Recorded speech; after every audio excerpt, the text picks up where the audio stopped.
बिस्मिल्लाहिर्रहमानिर्रहीम।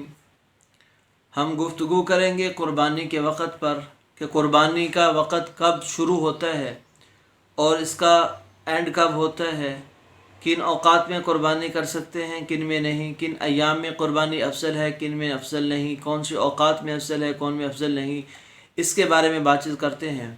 लिहाजा क़ुरबानी की इब्तदा तो 10वीं तारीख़ की सुबह से शुरू हो जाती है और इसकी इंतहा 12वीं तारीख़ की शाम ग़ुरूब आफ्ताब से पहले तक रहती है।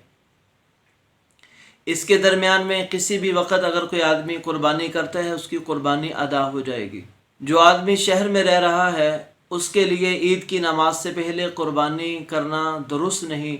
अगर किसी ने ईद की नमाज़ पढ़ने से पहले क़ुरबानी कर दी है तो अब उस क़ुरबानी का गोश्त ही समझा जाएगा, क़ुरबानी का जानवर नहीं समझा जाएगा।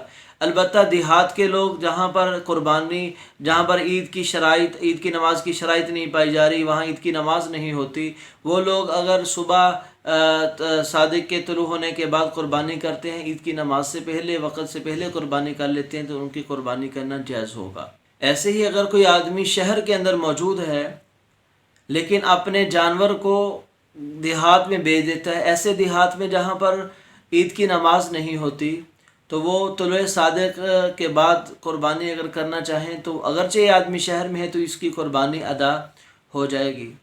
ऐसे ही दिन के वक़्त में क़ुरबानी करना अफजल है। रात को भी क़ुरबानी कर सकते हैं लेकिन बेहतर नहीं। लेकिन अगर यहाँ पर लाइटिंग का इंतज़ाम हो और अच्छी तरह रगें कट जाने का भी हो कि रगें अच्छी तरह कट सकती हैं, वहाँ क़ुरबानी रात को भी कर सकते हैं। अगर किसी आदमी पर क़ुरबानी वाजिब है और वो सफ़र पर था, मुसाफिर पर तो अब क़ुरबानी नहीं, लेकिन सफ़र की वजह से अगर वो आदमी क़ुरबानी ना कर सका और इन दिनों के अंदर अपने वतन वापस आ गया और अपने वतन में इकामत हासिल कर ली है, तो अब इस आदमी के लिए क़ुरबानी करना ज़रूरी हो जाता है, वाजिब हो जाता है।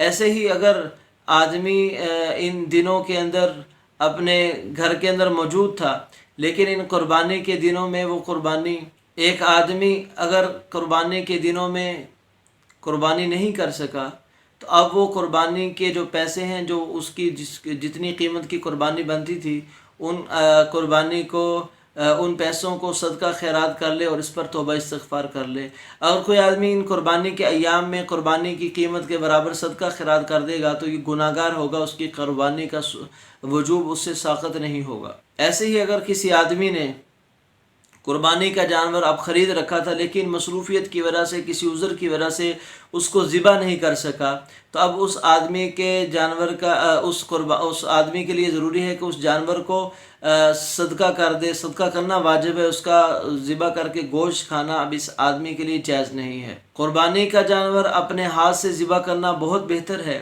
लेकिन अगर कोई दूसरा कर ले और ये पास मौजूद रहे तो ये भी, इसकी भी गुंजाइश है।